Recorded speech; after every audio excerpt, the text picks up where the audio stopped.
Yep, that's me. You might be wondering how I ended up in this situation.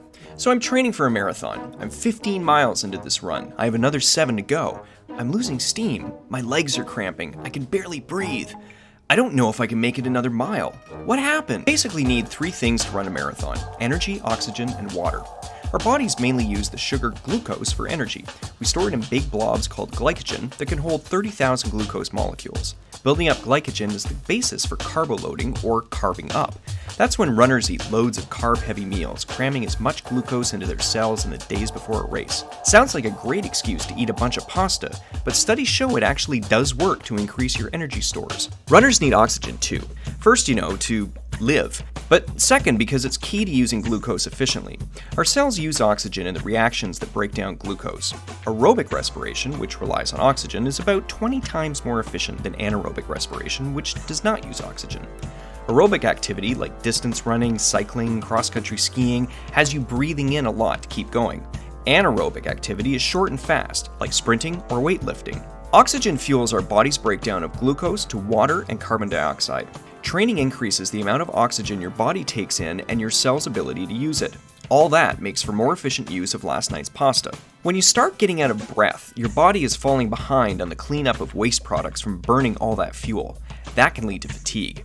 As your aerobic respiration rates drop, your cells can only break glucose in half. That makes lactic acid. Now, it's a myth that lactic acid leads to muscle soreness, but the higher acidity inside your cells does disrupt biological processes. That's why your brain tells your legs they're on fire. It wants you to slow down and catch your breath. You can run low on glucose too. Runners like to say they've bonked when they run out of glycogen.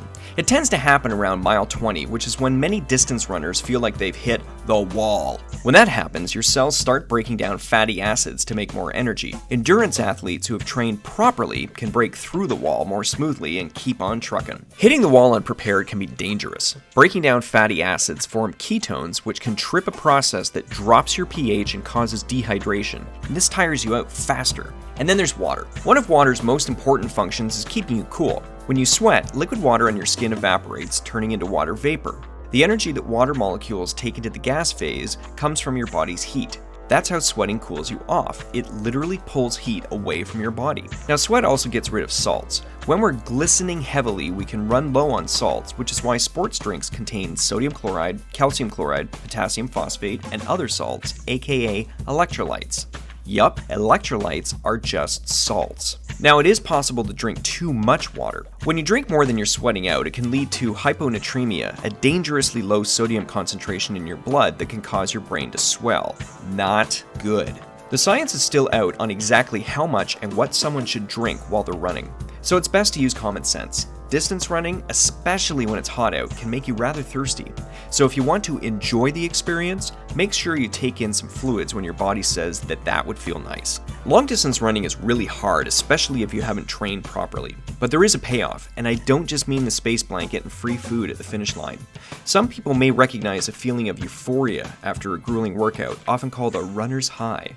Recent research shows a connection between the euphoria and the brain's endocannabinoid system, the same one that responds to the active ingredient in pot, THC. Scientists have found high levels of a THC relative called anandamide in runners' blood after they work out. That leads to an increase of every brain's favorite molecule and the one that results in the high, dopamine. Some of us at Reactions really dig this distance running thing. Others, not so much. Are you a runner? Or are you more of a couch